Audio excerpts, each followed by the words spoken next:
Story from Montana. The bog that takes the living. It happened about 15 years ago. My longtime buddy Bill and I headed up to northern Montana, close to the Canadian border, remote country, past Libby and 14, out where not even horses like to go, let alone cars. But Bill knew those woods like the back of his hand. Born and raised there. Been hunting since he was a teen. Me, I'm Ted. I wasn't exactly young back then, living in Helena, coaching wrestling at the college. But every fall I made time to head into the forest, to breathe, to shoot, boil some camp stew, and most of all, to get away from people. I had my fox terrier, Rosie. She could read a forest better than most men. But Bill had an instinct that was something else. He knew when elk would move, when squirrels were fattening up, and where to find cranberry bogs you'd never see on a map. We got up there in early October, drove an old green Chevy that held together more on faith than bolts. Bill behind the wheel, me in back with our usual gear. Fishing rods, a hatchet, 2 rifles, Remington, and an old Winchester 70, and a thermos full of bourbon. Rosie sat up front between us, scanning the woods like she always did, like she knew what was coming. We pitched camp by a creek that fed into Lake McCall, secluded, but with a view. The pines were massive, 2 times taller than any house in town. We grilled meat. Bill played his harmonica. Rosie curled up by the fire. It was a good, honest kind of autumn, the kind you carry in your bones. Then came day 3.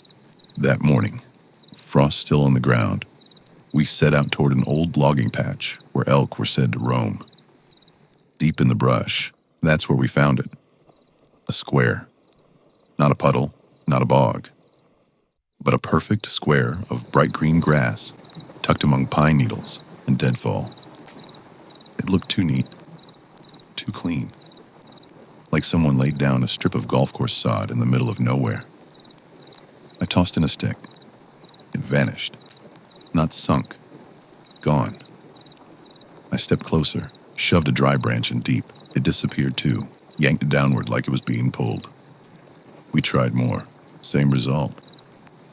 Bill squinted and said he'd seen something like it before. But back then, it was 30 yards west. He said it moves. Rosie growled, low, uneasy. I looked up. 2 mule deer bolted out from the thicket. One veered away. The other ran straight into that square. Her front hooves hit the green, and she screamed. You ever hear a deer scream while being pulled into the ground alive? We stood frozen. The deer thrashed, her eyes rolled back white, legs kicking. Then she slipped deeper and deeper, and then she was gone. Nothing left but smooth green grass and a faint ripple in the ground. What the hell? I whispered.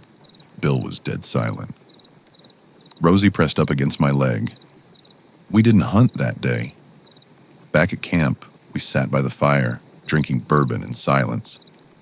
Bill stared at the flames like they might explain it to him. He wasn't afraid of bears, but this shook him. Later that night, he finally said something. Back in '92, he muttered, I was out with my uncle near Trout Creek.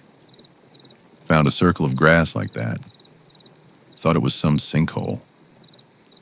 We tied a branch to a rope and dropped it and never hit bottom. Why didn't you tell anyone? He looked at me. Would you? 2 days later, we packed up. Bill handed me a pair of massive elk sheds as a parting gift. Said he found them near that same clearing, but usually didn't carry antlers. Too busy with berry buckets. The next September, I stopped by his place again. He told me he'd found 2 woven baskets full of rotting mushrooms, set neatly under a tree near another one of those greasy squares. No tracks, no trail, No sign of anyone. Just, the baskets. A couple of days later, the town started talking about a missing couple, mushroom hunters, who never came back. Bill didn't say a word, said he didn't want folks getting ideas. He started drinking more bourbon after that. I'd call him, and he'd talk slower. Said he wasn't sleeping well. Said the forest felt off. Then he disappeared too. He told me he was heading out for cranberries, just for a couple of days. Promised he'd bring me a jar and a chunk of smoked venison. Never showed. I called around. His buddies from the railroad checked in on his cabin. Door was locked. Gear and buckets still inside. Dog gone. Bill gone. And no one's seen him since. Weeks turned to months. I thought about going out there. Even packed a bag once. But Rosie sat by the door and whined. I couldn't shake the feeling I'd never come back. It's been 15 years. I've never gone back to that part of Montana. None of my hunting friends have seen anything like those green squares. No rangers, no hikers, just silence. But sometimes, late at night, Rosie growls in her sleep, like she's back at the edge of that thing again. And sometimes, I dream of Bill, walking through the trees with a cranberry basket in hand, smiling. Then suddenly, he's gone. No sound, no warning.